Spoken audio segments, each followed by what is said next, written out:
മക്കളെ, മുകളിലത്തെ ചിത്രം നോക്കിക്കേ. ഇവിടെ പലതരത്തിൽ രോഗങ്ങൾ വരാനുള്ള സാഹചര്യങ്ങൾ നമുക്ക് കാണാനായിട്ട് പറ്റും.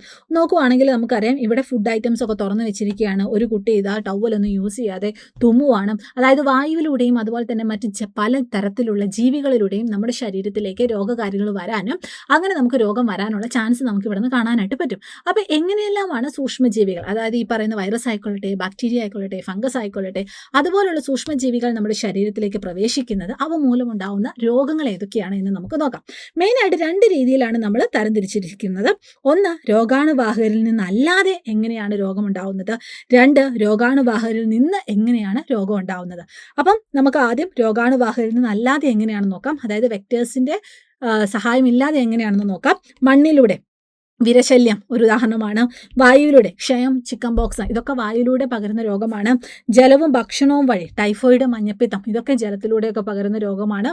അപ്പം രോഗാണുവാഹകർ അല്ലെങ്കിൽ വെക്ടേഴ്സിൻ്റെ സഹായമില്ലാതെ ഡയറക്റ്റായിട്ട് നമ്മുടെ ശരീരത്തിലേക്ക് വരുന്ന കുറച്ച് സൂക്ഷ്മജീവികൾ എങ്ങനെയാണ് വരുന്നത്, അവ മൂലമുണ്ടാകുന്ന രോഗമാണ് ഇവിടെ കൊടുത്തിരിക്കുന്നത്.